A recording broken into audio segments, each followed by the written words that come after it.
Bonjour, aujourd'hui Charles Quint.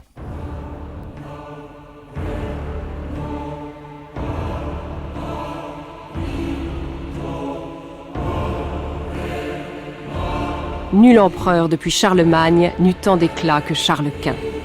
Voltaire.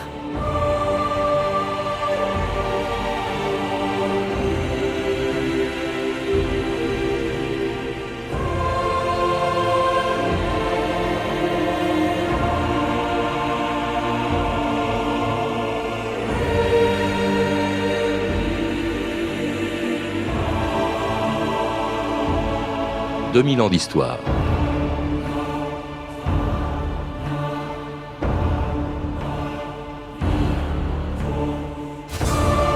Jamais, sans doute, dans l'histoire du monde, un homme n'aura régné sur tant de peuples. Né à Gand il y a tout juste 500 ans, le 24 février 1500, petit-fils de l'empereur d'Allemagne, du roi d'Aragon et de la reine de Castille, Charles Quint devait hériter successivement des Pays-Bas, de la Flandre, de l'Artois, de la Franche-Comté, du sud de l'Italie, de l'Espagne et de ses colonies d'Amérique, et enfin de la couronne impériale.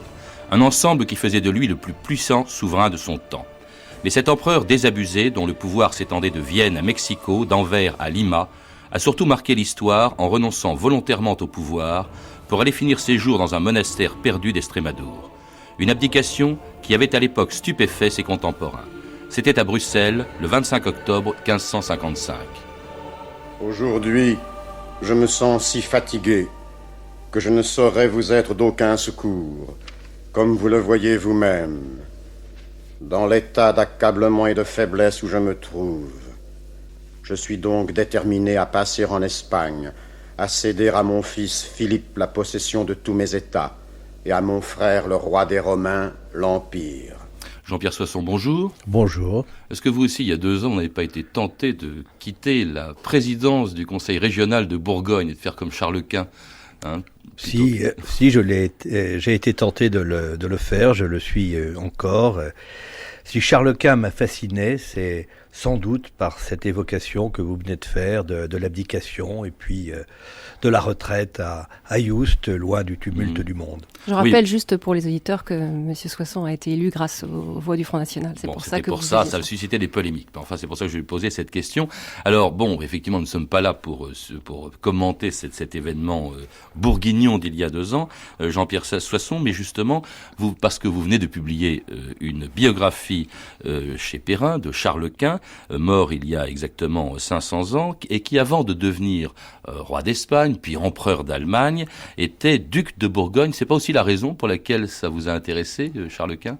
J'avais écrit une biographie de Charles le Téméraire, dernier duc de Bourgogne. Et Charles le Téméraire, arrière-grand-père, je crois, de Charles Quint, justement. Et l'arrière-grand-père de Charles Quint, et Grasset m'a proposé, pour l'anniversaire de la naissance de Charles Quint, d'écrire une biographie de Charles Quint. J'ai mis 3 ans à l'écrire, et je suis allé partout en Europe, sur les routes que Charles Quint lui-même a fréquentées. Et vous dites au début de ce livre, au début de votre livre, si l'Europe doit vivre, ce sera par l'esprit de la Bourgogne. C'est quoi l'esprit de la Bourgogne ? L'esprit de la Bourgogne, c'est peut-être l'esprit de tolérance, de diversité, d'ouverture au monde, d'une Europe qui est fondée sur le respect des peuples, des nations qui la composent, et où chacun se sent à l'aise dans un ensemble qui simplement réunit les peuples par l'essentiel. Alors, il faut rappeler que ce duc de Bourgogne, qui était Charles Quint, en fait ne régnait pas sur la Bourgogne, car la Bourgogne avait été rattachée à la France et elle appartenait à l'époque à François Ier. Alors peut-être avant de parler du roi, de l'empereur, parlons peut-être tout de suite de l'homme. Assez surprenant quand on vous lit, Jean-Pierre Soisson, car je m'attendais à un personnage austère, taciturne, un peu pet sec pour tout dire. Il était tout le temps vêtu de noir, peut-être même un peu bigot. Or, quand le portrait que vous en faites, et d'ailleurs celui que font les contemporains de Charles Quint, n'est pas exactement le même, la revue de texte, Stéphanie Duncan. Son portrait physique, d'abord, s'il n'est pas d'une très forte complexion, sa santé est bonne, constate Contarini, qui est un ambassadeur vénitien. Il a le corps parfaitement proportionné. Une seule chose lui gâte la figure, c'est le menton. Alors un menton sans doute très particulier, puisqu'un autre Italien, florentin cette fois, Paolo Giove, écrit que son menton avançait un peu trop. Il était prognate, c'était une caractéristique des Habsbourg, je crois. Ah ouais. Pourtant, dit-il, le visage de l'empereur avait une allure guerrière et grave, mais en même temps empreinte de douceur et de retenue. La barbe, frisée et blonde, la chevelure avait l'éclat de l'or pâle à la manière des empereurs romains, sa stature était extrêmement robuste, les mains grandes et fortes faites pour porter l'épée, de belles jambes, il montait si bien à cheval et avec une telle dignité qu'on ne trouverait aucun autre cavalier plus élégant que lui, plus impétueux, plus endurant sous le poids de l'armure. Donc Charles Quint apparaît comme un chef guerrier, mais comme tous les souverains de l'époque, il est très pieux. Mocenigo, un autre ambassadeur vénitien, affirme qu'il entend 2 messes par jour. Il se confesse et communie au moins 6 fois par an. Ce qui n'empêche pas, comme tous ces sujets et comme tout le monde, de commettre quelques péchés, je dirais. Péchés de gourmandise d'abord. Il mange et boit tant au repas que tout le monde en manifeste de l'étonnement. Et le soir, il prend une collation faite de sucreries et de confitures, et oui. Et le pire est qu'il avale les aliments sans les mastiquer, ce qui, en grande partie, est dû au peu de dents qui lui restent et à leur mauvais état. Et en ce qui concerne l'argent, écrit Mocenigo, Sa Majesté ne peut supporter qu'on gaspille un seul de ses ducats pour le superflu. Il n'entretient qu'une cour modeste par rapport à sa grandeur. Il habille si rarement ses pages de neuf que leurs vêtements sont presque toujours déchirés. Il fait même repriser ses propres vêtements plusieurs fois de suite. En d'autre part, dit-il, l'empereur est extrêmement porté au plaisir des sens. Federico Badoaro, encore un ambassadeur vénitien, décidément ces Vénitiens n'ont pas la langue dans leur poche, en lui dit carrément qu'il s'adonnait au plaisir de l'amour d'une manière immodérée, avec des femmes de haute comme de basse condition. Vous voyez, il ne fait pas le difficile. Et sur son rapport à l'argent, Badoaro accuse tout simplement Charles Quint d'avarice et de manque de générosité. Par exemple, un jour, dit-il, un soldat lui apporta après la bataille l'épée de son ennemi, le roi François Ier, nous en parlions, et Charles ne le gratifia que de 100 écus d'or, ce qui, dit-il, eu égard à l'importance du service rendu, fut envisagé comme une libéralité de pauvre diable. Alors Jean-Pierre Soisson, il était radin, il aimait les plaisirs, les femmes aussi sans doute, et puis alors gourmand jusqu'à être goinfre. Vous le dites d'ailleurs dans votre livre. Oui, il aimait les femmes et le récit de son mariage avec sa cousine germaine, Isabelle de Portugal, est tout à fait saisissant. Il arrive à Séville à 10h du soir et la cérémonie devait avoir lieu dans les prochains jours. On lui présente sa cousine germaine qu'il ne connaissait pas. C'est un mariage pour raison d'État, c'est la plus forte dot de l'Europe. Il la voit, il court se changer et il l'épouse sur le champ. Et ils passeront 8 jours au lit à ne point sortir. L'ambassadeur du roi d'Espagne rencontre, elle dort dans ses bras, elle a l'air amoureuse. Il a 3 enfants d'ailleurs. Hein.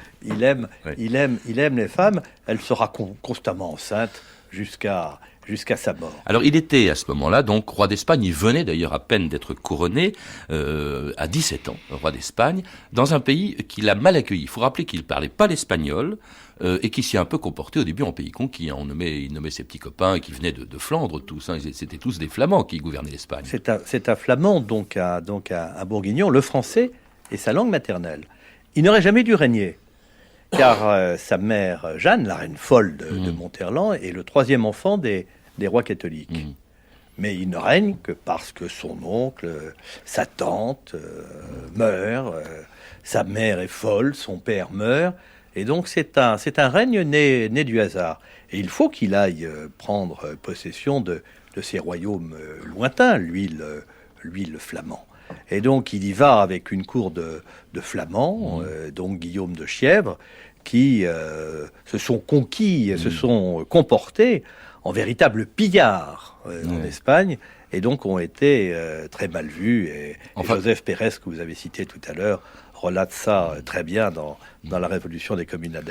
Oui, parce que c'était une révolution contre, effectivement, le roi d'Espagne, une révolution d'ailleurs qui exigeait de réduire un peu les pouvoirs du roi face notamment au Cortés, c'est-à-dire au Parlement. Enfin bon, on n'a pas le temps malheureusement de s'attacher longuement, de parler longuement de chacun des royaumes de Charles Quint, mais être roi d'Espagne, je voudrais qu'on parle de l'un d'entre eux. Être roi d'Espagne, c'était aussi être le souverain d'un immense empire américain, c'était les Indes espagnoles.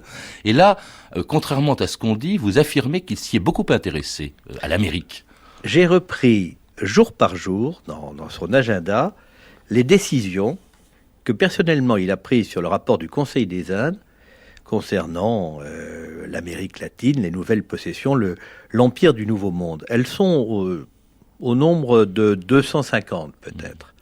Ce qui prouve que constamment, à chaque étape, il a suivi la conquête du Mexique, puis la conquête du Pérou. Il a reçu... C'était contemporain, il faut le rappeler. Au moment précis où Cortés arrive au Mexique, Charles Quint est déjà roi d'Espagne depuis 2 ans.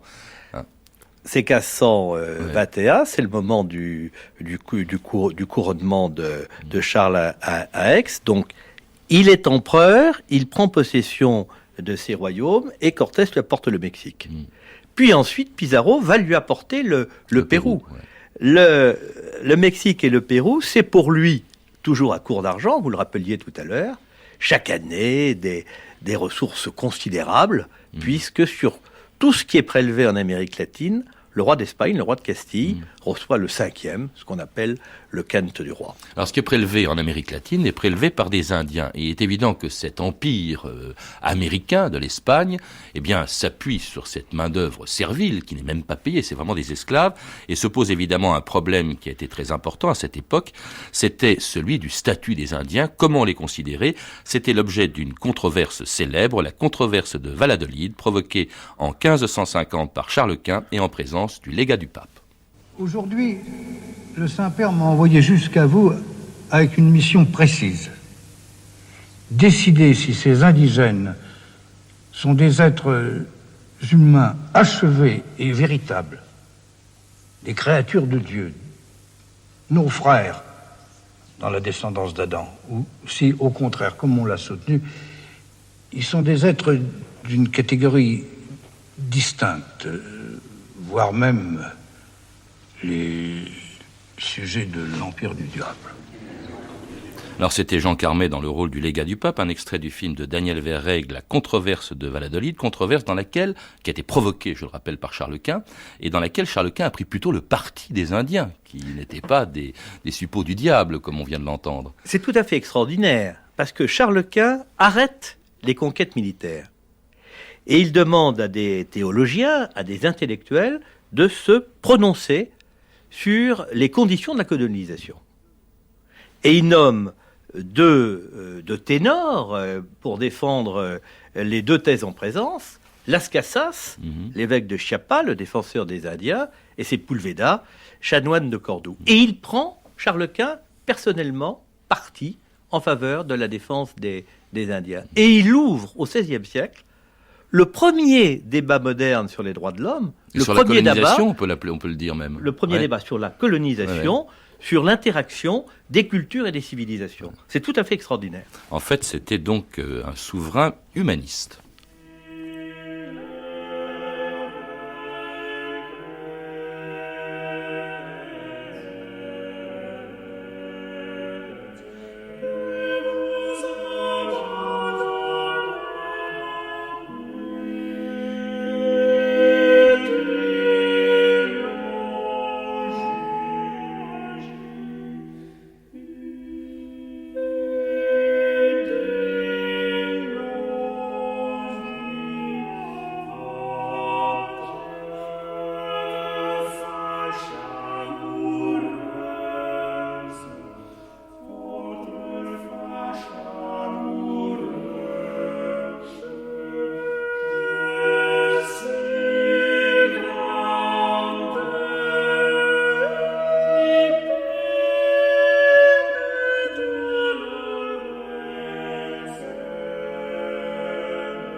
Vous écoutez France Inter, 2000 ans d'histoire, Patrice Gélinet. C'était 1000 regrets de Joachim Després par The Hilliard Ensemble, une chanson d'époque qu'aimait particulièrement Charles Quint. C'était la chanson préférée de Charles Quint. Tous les Habsbourg sont de grands musiciens. Et toute sa vie, à toutes les étapes de sa vie, même dans le monastère de Yousse à la fin, Charles Quint a eu sa propre chapelle. Il lisait les partitions, il reprenait les chanteurs quand ils chantaient faux. Ça a été un très grand musicien. Ça a été d'ailleurs un amateur d'art et Titien, et son peintre préféré devient son ami. Et son peintre d'ailleurs, parce qu'il y a un superbe portrait de Charles Quint il particien, le peint aussi en armure, chevalier, après la bataille de Mühlberg, il le peint avec son chien. Mais Titien devient son intime à tel point que Charles Quint lui donne l'autorisation d'entrer sans autorisation dans la salle du Conseil des ministres. Et donc il y a des heures et des heures de discussion entre Charles Quint et Titien. Qu'est-ce qui est plus grand, la peinture ou la politique, sans doute l'art. Donc un roi ou un empereur de la Renaissance. Jusque-là, justement, nous n'avons parlé que du roi. Il faut rappeler, Jean-Pierre Soisson, que si Charles Quint s'appelle Charles Quint, c'est quand il devient empereur, seulement quand il devient empereur. En 1519, il a 19 ans, il devient le 5e empereur après Charlemagne, qui est le Charles Ier, alors qu'en Espagne, il n'était que Charles Ier, justement, d'Espagne. Alors, il est élu. Il faut rappeler que l'Empire, c'est peut-être pas aussi important et puissant qu'on le croit, être empereur d'Allemagne à l'époque. C'est une survivance historique, c'est une survivance du Moyen-Âge. Et l'Empire n'est pas héréditaire. L'empereur est élu par un collège de 7 membres, comme les 7 branches du chandelier de l'Apocalypse, 3 archevêques et 4 princes. Et l'élection de 1519 a donné lieu à une corruption incroyable. Ah bah ils étaient tous payés sauf un, je crois, qui a voté pour François Ier, car François Ier était candidat lui aussi. Il ne pouvait pas ne pas l'être. Oui. Et il a fait monter les enchères de telle façon qu'il ne savait même plus comment faire voyager l'or. Et l'on rapporte qu'on accrochait les sacs d'or sous des bateaux qui remontaient le Rhin. Oui. Alors bon, il est donc élu empereur en 1519 et précisément se heurte. On va retenir 2 choses de son règne d'empereur. C'est d'abord la lutte contre François Ier. En fait, si c'est le grand adversaire du roi de France, c'est d'abord peut-être parce qu'il veut reprendre la Bourgogne à la France, Charles Quint, et c'est peut-être aussi parce que François Ier de son côté est très inquiet de voir le même homme régner en Espagne et puis à l'est de la France, dans l'Empire, dans les Flandres, etc. C'est-à-dire que l'Empire en sert de tous côtés la France. Et donc c'est la France, c'est François Ier qui prend la décision de la guerre après l'élection impériale en 1521 pour desserrer en quelque sorte l'étau.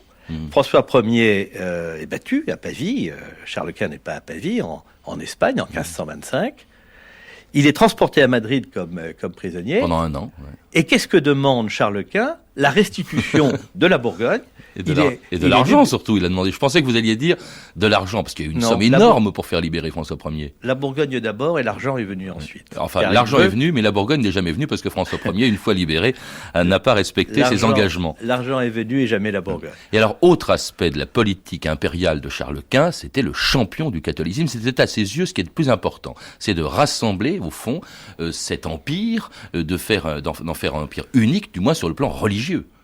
C'était un catholique convaincu.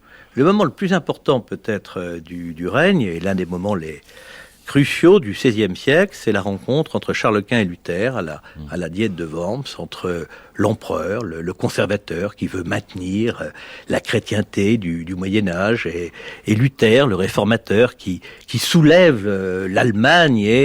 Au même moment, la réforme commence avec le règne de Charles Quint en fait. Ouais. C'est la naissance de la réforme. Et Charles Quint fait venir Luther devant la Diète, lui accorde un sauf-conduit. Ils ne peuvent pas s'entendre parce que les positions ne sont pas conciliables, mais il tient parole, Charles Quint. Et donc Luther repart libre, va repartir vers la Wartburg, va traduire la Bible en allemand, va organiser la réforme. Et Charles Quint, ce jour-là, se sentira comme dépassé par des forces nouvelles, par des forces modernes. Ce n'est plus son monde. Il faut rappeler que Charles Quint, face à cette réforme qu'il craignait, parce qu'elle concernait surtout l'Allemagne, Charles et les princes allemands, Charles Quint essayait d'abord de les concilier pendant un temps fou, ce qui lui a d'ailleurs valu de se battre, d'être en conflit avec le pape, avec Clément VII, et même de se battre contre lui, car si vraiment il y a une tâche sur le règne de Charles Quint, c'est quand même cette guerre qu'il a menée contre le pape et le sac de Rome en 1527, ça a été effroyable. 18 000 lansquenets ravageant la ville de Rome, on n'avait jamais vu ça depuis les grandes invasions. Deux observations. La première, il a cherché un compromis. il a cherché un compromis avec Luster et Mélenchon. Et il dit quelque part assez curieusement lors d'une diète, on va quand même pas se battre entre Allemands pour la transsubstantiation. Donc on se bat pas pour les dogmes.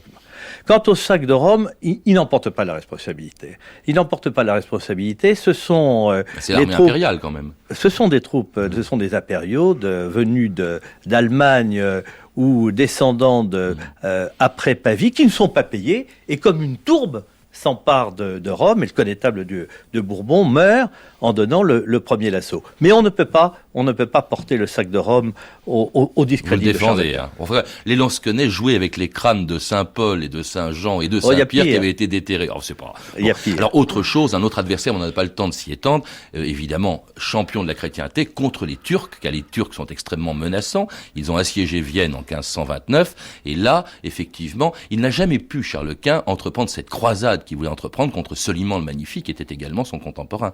Il reprend... Soliman, c'est l'une des grandes batailles de sa vie. Il reprend Vienne. En 1532, il reprend Vienne. Oui. Charles Quint. Il entre en triomphateur à Vienne, catholique et protestant derrière lui, chantant d'ailleurs les mêmes chœurs et les mêmes chorales. Il va prendre Tunis, il conquiert Tunis. Et il ne peut prendre Alger en raison du mauvais temps, mais il s'est efforcé contre Soliman, il a pris Rhodes, d'assurer le contrôle de la Méditerranée. En tout cas, bon, il n'a pas pu mener cette croisade qu'il voulait faire, il n'a pas pu maintenir l'unité religieuse de l'Empire, c'est un peu un échec. Est-ce que c'est la raison de cette extraordinaire abdication de 1555 ? Il y a plusieurs raisons. Je crois qu'il y a d'abord la santé. Il ne se sent plus en capacité, il n'a plus la santé pour exercer le pouvoir.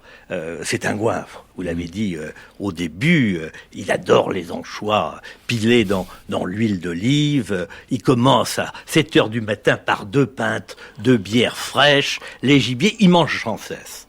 Et sa santé se dégrade. Dans mon livre, j'ai fait pour la première fois, je crois, la chronologie des attaques de goutte héréditaires. La première à 28 ans, 30 attaques de goutte jusqu'à la retraite de Hughes. Donc il y a la santé. Il y a la faillite financière. Un seul chiffre, oui. On emprunte à 43%.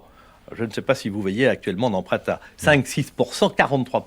L'or des Indiens n'a pas suffi. L'or des Indiens n'a pas suffi. Oui. Alors bon, il quitte le pouvoir, il le lègue l'Espagne à son fils, qui sera Philippe II d'Espagne, on en a parlé à ce micro, l'Empire à son frère Ferdinand, et puis il se réfugie dans ce monastère de Yuste, où tout à fait à l'est de l'Espagne, près de la frontière du Portugal, où il se met en paix avec sa conscience. Écoutez Charles Quint, interprété par Alain Cuny, dans une émission de la Tribune de l'Histoire en 1958. Quant à la manière dont je vous ai gouverné, j'avoue m'être trompé plus d'une fois, égaré par l'inexpérience de la jeunesse, par les présomptions de l'âge viril ou par quelque autre vice de la faiblesse humaine.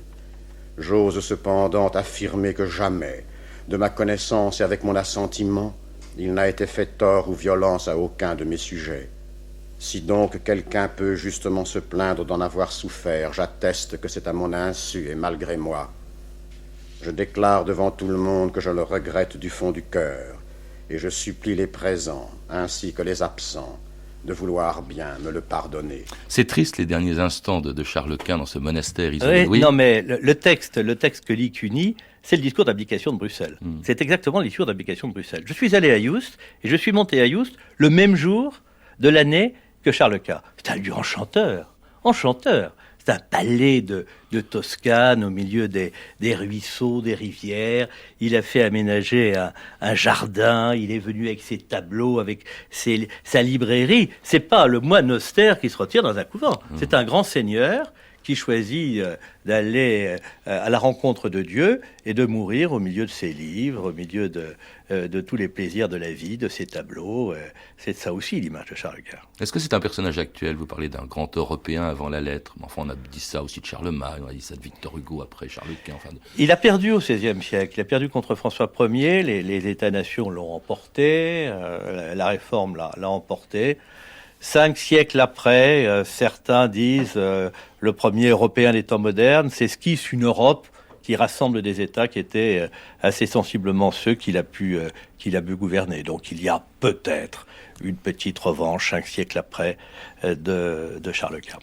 Espagnol, allemand, flamand, bourguignon? Pour moi, bourguignon ou flamand. C'est un peu de chauvinisme, là. Bourguignon ou flamand, c'est la même chose, d'ailleurs. Il termine sa vie avec les armes d'Espagne et de Bourgogne mêlées. Et quand il abdique, derrière lui, il n'a uniquement les armes de Bourgogne. Merci Jean-Pierre Soissons de nous avoir donc rappelé la vie de Charles Quint, ce que vous faites également dans cette biographie qui vient d'être publiée chez Grasset. Et puis alors vous avez bien sûr de la concurrence puisque c'est le 500e anniversaire de la naissance de Charles Quint, puisque vient d'être édité également chez Fayard l'excellent Charles Quint de Pierre Chonu et Michel Escamilla. Et puis également Charles Quint, un César catholique, une biographie de Michel Géoris parue chez France Empire. Charles Quint, l'énigmatique de Jo Gérard aux éditions Collet dans la collection Présence.